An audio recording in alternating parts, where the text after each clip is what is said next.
కొంచెం చచ్చిపోండి మావయ్య గారు. చచ్చిపోనా? ఇప్పుడే చచ్చిపోండి. చచ్చిపోనా?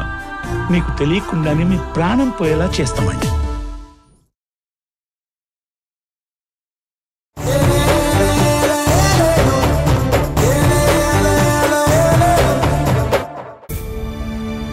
ఇదిగో రమణి, మధు మాట్లాడుతుందట.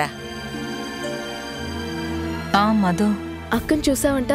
చూశాను, కానీ ఎందుకు చూశానా అని ఇప్పుడు బాధపడుతున్నాను. అమ్మా, పెళ్ళైన రోజు నుంచి అక్క కోసం ప్రయత్నిస్తూనే ఉన్నాను, కానీ కనపడలేదు. అదృష్టవశాత్తు నీకు కనిపిస్తే అంత మాట అన్నావేంటమ్మా? మరేం చేయమంటావే? దాన్ని చూసినప్పటి నుంచి నా గుండె తరుక్కుపోతుంది. అది ఓవైపు చాలా కుమిలిపోతుంది.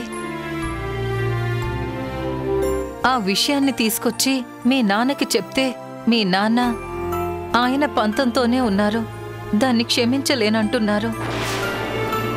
అది ఇంట్లో అడుగు పెట్టకూడదు. ఒకవేళ నా మాట మీరి అడుగు పెడితే నేను చచ్చినట్టు అని ఏదేదో మాట్లాడుతున్నాడే. ఏం చెయ్యాలో అర్థం కావట్లేదు. నాకైతే ఉన్న మనశ్శాంతి మొత్తం పోయింది. ఇన్నాళ్ళు ఆయన ఎక్కడ బాధపడతారో అని నా మనసులో ఉన్న బాధను బయటకు చూపించలేదు. ఈయనిలా చేస్తే నేనేం చెయ్యాలి? ఎవరితో చెప్పుకోవాలి?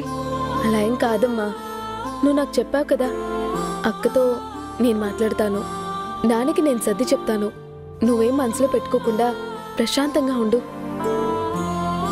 అక్క సంగతి నేను చూసుకుంటాను. అవును, అక్క ఫోన్ నెంబర్ తీసుకున్నావా? తీసుకున్నాను. ఒక్క నిమిషం ఉండు.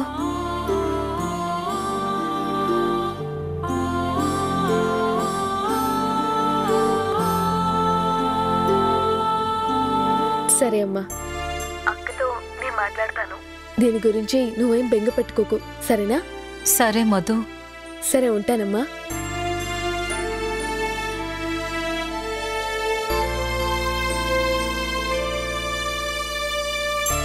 Calling is either switched off or not reachable at the moment.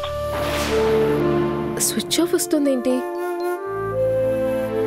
సర్లే, మళ్ళీ తర్వాత చేద్దాం.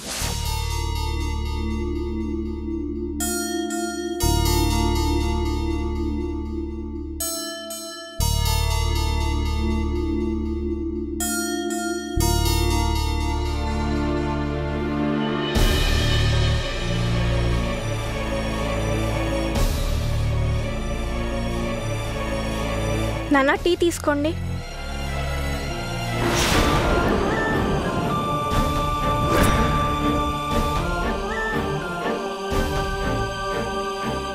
ఏయ్, నువ్వేంటి ఇక్కడ? ఎందుకు వచ్చావు ఇక్కడికి?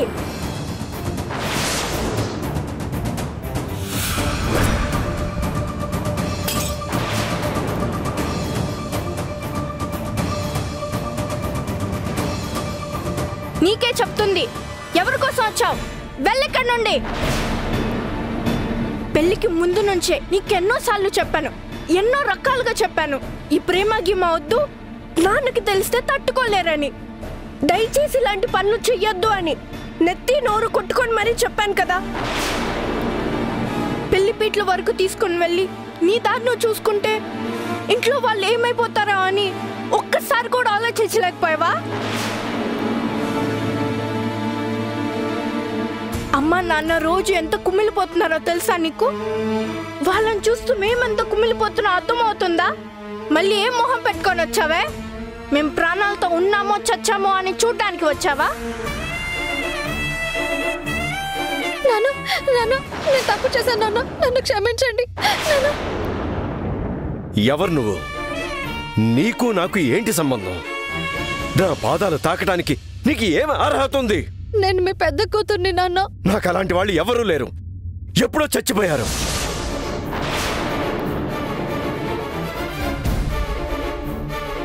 అరే రామా, ఏంట్రా అంత మాట అంటావు? తప్పు చేశానని కాళ్ళ మీద పడుతుంది కదరా, దాన్ని క్షమించొచ్చు కదా. ఎందుకు క్షమించాలమ్మా? నిన్నటి వరకు తన వల్ల నేను ఎంత బాధపడుతున్నానో, ఎంత నరకం అనుభవిస్తున్నానో దగ్గరుండి చూస్తూ కూడా క్షమించమని అడగడానికి నీకు నోరు ఎలా వస్తుందమ్మా?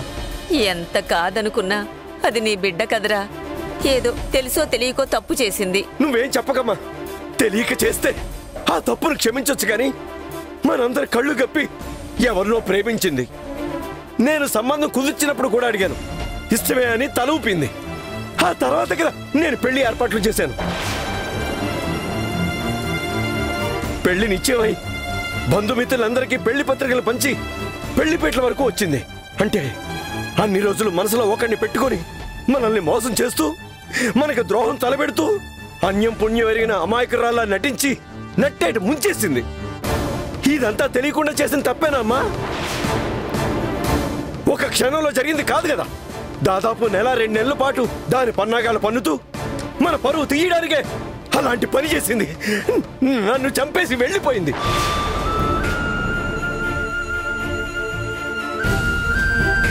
మళ్ళీ దేనికి వచ్చింది? చచ్చానో లేదో చూడటానికి వచ్చిందా, లేక నా చావును చూడటానికి వచ్చిందా? నాన్న, దయచేసి ఇలా మాట్లాడే బదులు నన్ను చంపేయండి నాన్న. నేను చేసింది తప్పే, మోసమే, ద్రోహమే. కానీ నేనే పరిస్థితుల్లో ఇలా చేయాల్సి వచ్చింది. చేసిందే వెధవ పని. మళ్ళీ దానికి ఒక కారణం కూడానా? ముందు వెళ్ళి ఇక్కడి నుంచే. ఏమండి, దయచేసి అలా మాట్లాడకండి. అదెంత పెద్ద తప్పు చేసినా అది మన బిడ్డండి. దాని తప్పు తెలుసుకుని మీ కాళ్ల మీద పడుతుంది కదండి.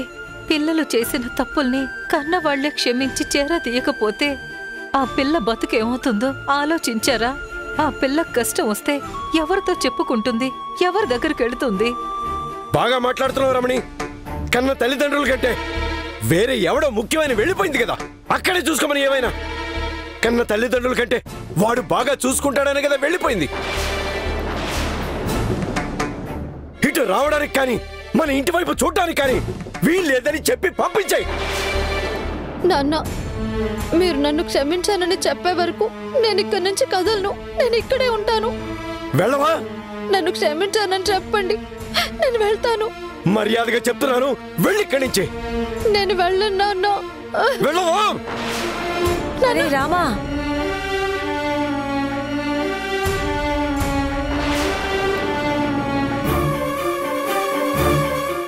అయ్యో రామచంద్ర, ఆగండి.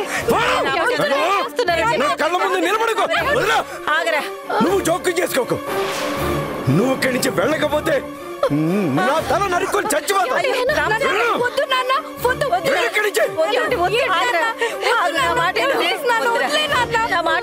వెళ్తావా లేదా? వెళ్ళు.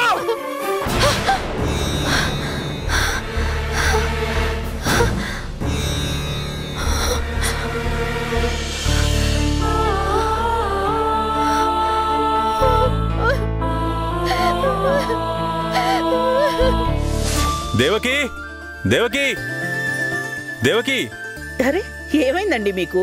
చిన్నపిల్లల్లా గెంతులేంటి, అరుపులేంటి? గంతులేయడం కాదు దేవకి, నాకున్న ఆనందానికి నిన్నెత్తుకుని గిరగిరా తిప్పేయాలనుంది. దయచేసి ఆ సాహసం మాత్రం చేయకండి. అసలు ఏమైందో చెప్పండి. Good news Devaki. గుడ్ న్యూసా? అవును. ఇంతకీ అత్తయ్య ఏరి? పిలువ అత్తయ్యని. అత్తయ్య, అత్తయ్య. ఏంటో నాతో చెప్పొచ్చు కదా. లేదు లేదు, ఈ గుడ్ న్యూస్ మీ అమ్మకు కూడా తెలియాలి. పిలువు మీ అమ్మని. ఏంటల్లుడు గారు, శుభవార్త అంటున్నారు, అది నాకు కూడా చెప్పాలంటున్నారు. మీకు చెప్తే కాస్త కనువిప్పు అవుతుంది. కనువిప్పు అంటున్నారంటే ఖచ్చితంగా ఏదో తిట్టే ప్రోగ్రామే పెట్టుకుని ఉంటారు. నేనేం తప్పు చేశాను అల్లుడు గారు? నాకు కనువిప్పు చేయాలంటున్నారు? మీరెప్పుడూ మనుషుల్ని అపార్థం చేసుకుని మాట్లాడుతుంటారు కదా. పైకి కనిపించే మనుషుల గురించి, వాళ్ళ గురించి ఒక నిర్ణయానికి రాకూడదని ఇప్పుడు తెలుసుకుంటారు. అసలు దేని గురించి మాట్లాడుతున్నారు? ఎవరి గురించి మాట్లాడుతున్నారండి? ఎవరి గురించో అయితే మీకెందుకు చెప్తాను? నేనెందుకు ఇంత ఎక్సైట్ ఫీల్ అవుతాను? మన కోడలు గురించే.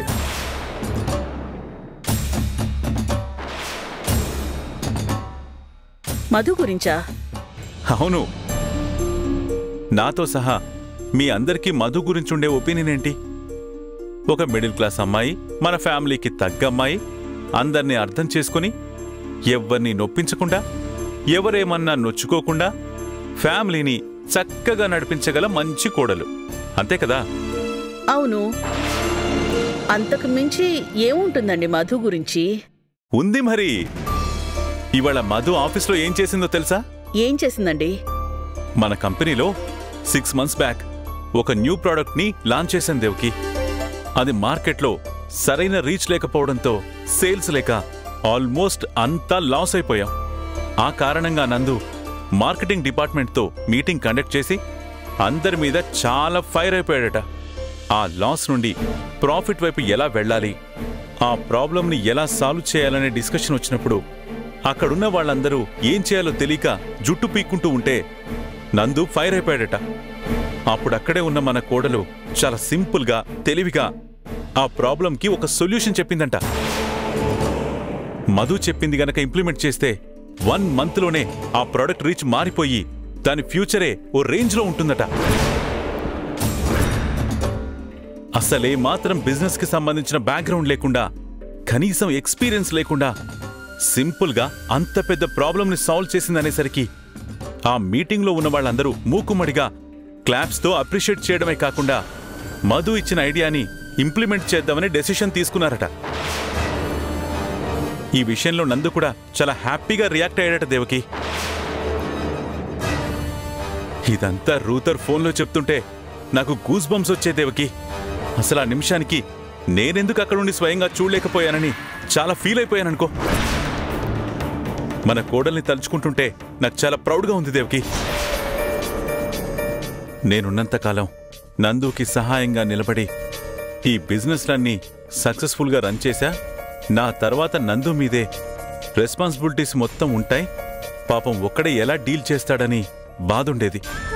నీ చిన్న కొడుక్కి మనం చెప్పినా బుర్రకెక్కించుకోడు. వాడికి బిజినెస్ చేసేంత బుర్రా లేదు. వాడెలాగూ బిజినెస్ అన్ఫిట్ అని క్లియర్ అయిపోయింది. అసలు వాడు లైఫ్లో ఏం చేయాలనుకుంటున్నాడో క్లారిటీ లేదనుకో. ఇంకా శృతి గురించి అయితే అస్సలు ఆలోచించనక్కర్లేదు. తనకింకా అంత మెచ్యూరిటీ కూడా రాలేదు.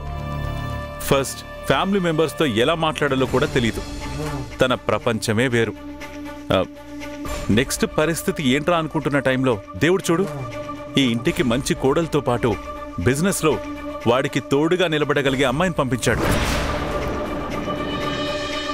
నా ఉద్దేశం ప్రకారం ఈ ఇంటికి వారసుండిచ్చే కోడలిగానే కాదు, వ్యాపార వారసత్వాన్ని కూడా అందిపుచ్చుకుని నందుతో కలిసి బిజినెస్ని రన్ చేయగలిగే శక్తి ఉందని నాకు అనిపిస్తోంది దేవకి. చాలా హ్యాపీగా ఉంది నాకు.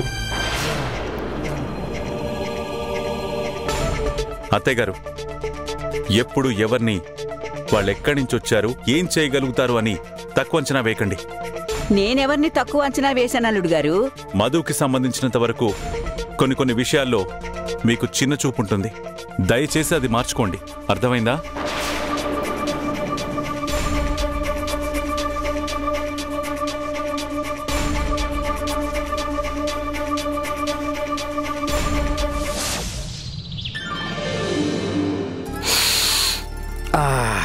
అమ్మ మధు, క్యారియర్ ఓపెన్ చేసావో లేదో, గుమగుమలు మాత్రం ఆఫీస్ మొత్తం స్ప్రెడ్ అయిపోయి ఉంటాయి. ఫుడ్ కళ్ళకి కనిపించక ముందే టేస్ట్ ఎలా ఉంటుందో అర్థమైపోతుంది. ఈరోజు ఒక పట్టు పట్టాల్సిందేనమ్మా. మీరు కడుపు నిండా తినండి అన్నయ్య, మీకు కావాల్సినంత ఉంది. ఏదో ఈవిడగారే స్వయంగా వండి తీసుకొచ్చినట్టేంట్రా నువ్వు నీ మాటలు? మీరు ఊరుకోండి సార్. ప్రతిరోజు ఆఫీసులో నా ప్లేట్ నేనే కడుక్కొని నేను వండింది నేనే వడ్డించుకొని తింటుంటే ఆ బాధ ఎలా ఉంటుందో మీకెలా తెలుస్తుంది సార్? నాకు తెలుస్తుంది. మీకంటే లంచ్ బాక్సులు తెచ్చేవాళ్ళు, తినిపించేవాళ్ళు ఉన్నారు. నాకెవరున్నారు? ఏక్ నిరంజని. నాకు తోడబుట్టిన వాళ్ళు ఎవరూ లేరు అన్న లోటు తీర్చేసింది సార్ ఈ తల్లి. థ్యాంక్స్ అమ్మా. అన్నయ్య, పప్పులో ఆవకాయ వేసుకుని కలుపుకోండి. అలివేని అలానే కలుపుతుంది. అద్భుతంగా ఉంటుందన్నయ్య. మీ సార్ కూడా తిన్నారు. ఏం చేస్తున్నావు? తినిపిస్తున్నాను, తినండి. తింటాను గానీ ప్లేట్ ఇక్కడ పెట్టు. ఎలా తింటారు? స్పూన్ ఉందిగా, స్పూన్తో తింటాను. ఓహో, అన్నీ కలిపి పెట్టేశాక స్పూన్తో తింటా అంటారా? అవునులే, రైస్ మొత్తం పప్పులో కలిపి పెట్టాను కదా, ఇప్పుడు ఇలానే ఉంటుంది. సర్లే, మీకు ఇలా కంఫర్ట్ అయితే ఇలానే తినండి. ఎందుకు సార్ మీకు ఇష్టమా? మధు మేడం తినిపిస్తానంటున్నారు కదా, తినండి సార్. మీకు అలవాట్లేని లెఫ్ట్ హ్యాండ్తో తినాలని ప్రయత్నిస్తే నోట్లో పెట్టుకోవాల్సిన స్పూన్ ముక్కులోకో కళ్ళల్లోకి వెళ్ళిపోతుంది సార్. మదమని తినిపించనివ్వండి సార్. నేనెలా తినాలో నాకు తెలుసు. నువ్వు నోరు మూసుకుని తిను. మీరు తిని చూపించండి. తింటాను చూడు. సార్, నేనన్నది స్పూన్తో తిని చూపించమని కాదు, నోరు మూసుకొని తిని చూపించమని. రే, నాకు ఆకలిస్తుంది. నువ్వు నీ కుళ్ళు చోకులతో నా బుర్ర తినింది చాలు. సైలెంట్గా తిను. ఇలా ఇలా క్లారిటీగా చెప్పండి. నోరు మూసుకొని తినమంటే ఎలా?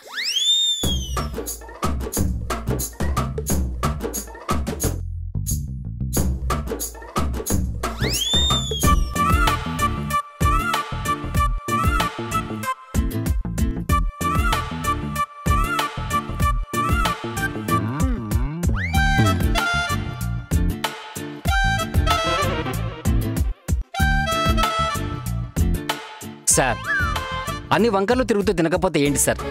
మదమ్మ చేత తినిపించుకోవచ్చు కదా. నీకేం చెప్పానురా? Okay, silence.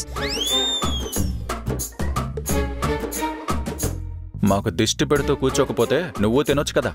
అబ్బో, తమరు ఘటోత్కచుల్లా తినేస్తూ ఉంటే మేము దిష్టి పెడుతున్నాము. తినేది 4 మెతుకులు, దానికి నానా అవస్థలు. మీరు తింటున్నారు కదా, మీకు వడ్డించాక నేను తింటాను. ముగ్గురు తింటూ కూడా వడ్డించుకోవచ్చు. భోజేసి మాతాలాగా వడ్డించి తర్వాత తిందామనుకుంటున్నారు. కార్యేసు దాసిలాగా మీకు సేవ చేసుకోవాలనుకుంటున్నారు. అయినా ఫీలింగ్స్ అని మీకేం తెలుస్తాయిలేండి.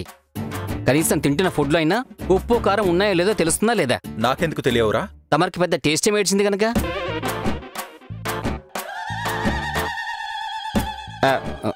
సరే అమ్మా. మీరు వడ్డించుకొని తింటా అంటున్నారు కాబట్టి నేను మాత్రం ఎందుకు ఆగాలి? నేను వడ్డించుకొని తింటాను.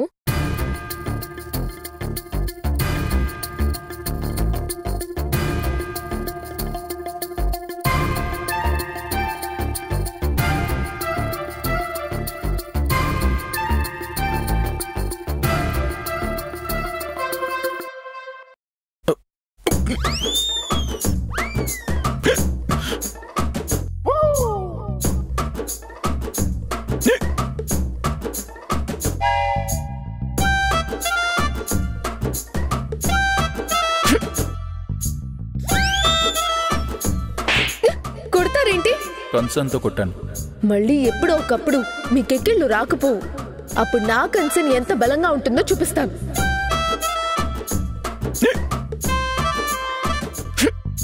రూతర్ అన్నయ్య ఉన్నారు. ఇప్పుడు నా కన్సర్న్ చూపిస్తే కరెక్ట్ కాదు. అలా చూస్తూ ఉండకపోతే కనీసం మంచినీళ్ళు ఇవ్వచ్చుగా. మీ లెఫ్ట్ హ్యాండ్ బాగానే ఉంది కదా.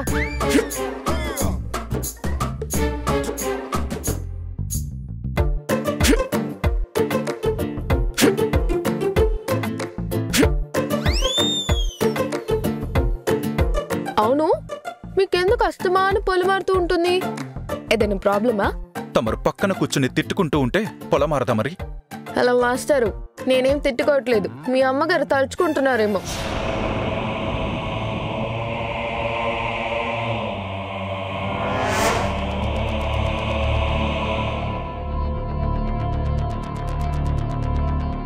ఇదేంటి దేవకి, మూలిగే నక్క మీద తాటికాయ పడ్డట్టు అయిపోయింది మన పరిస్థితి.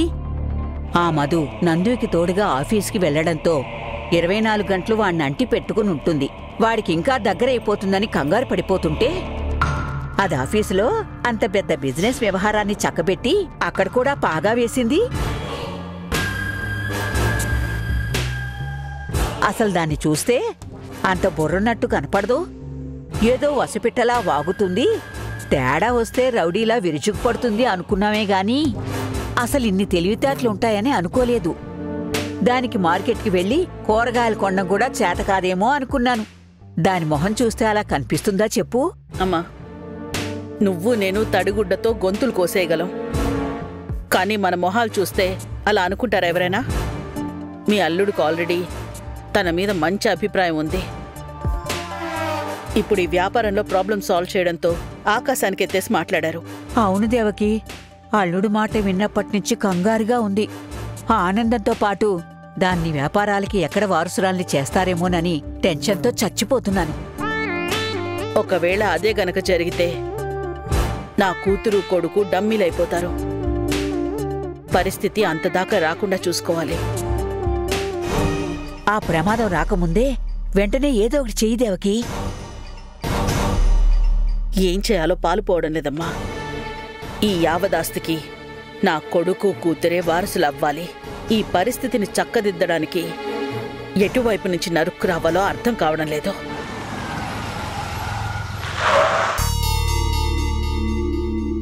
ఎవరిదా కారు? ఎవరొస్తున్నారు?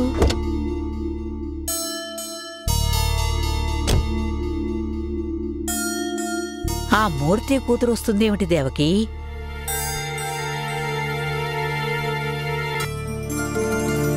Hi aunty. హాయ్ బామ్మగారు, బాగున్నారా? బాగున్నానమ్మా, రారా కూర్చో. పర్లేదండి. How are you Geetha? Very pleasant surprise. అసలు ఎక్స్పెక్ట్ చేయలేదు. నమస్తే అంకుల్. నమస్తే అమ్మా, బాగున్నావా? బాగున్నాను అంకుల్. ఏంటమ్మా సడన్ గా నువ్వు ఇటువైపు? ఏం లేదు అంకుల్, నేను మీ అబ్బాయి సినిమాకి వెళ్దాం అనుకున్నాం. పికప్ చేసుకోవడానికి వచ్చాను అంకుల్. మా అబ్బాయి నువ్వు సినిమాకి వెళ్తున్నారా? అవును అంకుల్, మీ అబ్బాయి సుధీరే ఖాళీగా ఉంటే సినిమాకి వెళ్దాం అన్నారు. సరే అన్నాను. హాయ్ గీత గారు. హాయ్. మీకింకా లేట్ అవుతుందనుకున్నాను, త్వరగానే వచ్చేశారు. ట్రాఫిక్ ఉంటే లేట్ అవుతుందని కొంచెం మెర్లీగా బయలుదేరిపోయాను. ఈ స్ట్రీట్ లోకి ఎంట్రీ కాగానే మీకు కాల్ చేశాను, మీరు తీయలేదు. సరే ఇంత దూరం వచ్చాను కదా అని ఆంటీ వాళ్ళని కూడా పలకరించెళ్దామని లోపలికొచ్చాను. ఓకే మామ్, నేను గీత మూవీకి వెళ్తున్నాం. Bye dad. Bye uncle. Bye aunty. బామ్మగారు వెళ్ళొస్తాను. ఏం జరుగుతుంది దేవికి ఇక్కడ? దేని గురించండి? దేని గురించి మాట్లాడుతున్నానో నీకు అర్థం కావట్లేదా? వాళ్ళ గురించే. ఏం చేస్తున్నాడు వాడు? ఏం చేస్తున్నాడండి? ఫ్రెండ్తో కలిసి సినిమాకి వెళ్తున్నాడు. తను ఫ్రెండా వాడికి? అవును, మొన్న పార్టీలో ఒకరికొకరు పరిచయం చేసుకున్నారు. ఒకే ఈడు పిల్లలు కాబట్టి పరిచయం పెంచుకున్నారు, ఫ్రెండ్స్ అయ్యారు. ఫ్రెండ్స్ అన్నాక సినిమాలకు వెళ్ళడం, షికార్లకు వెళ్ళడం క్వైట్ కామన్. ఆ మాత్రం దానికి మీరెందుకు ఇంత కంగారు పడుతున్నారు? లేదు దేవకి, ఇది కరెక్ట్ కాదు.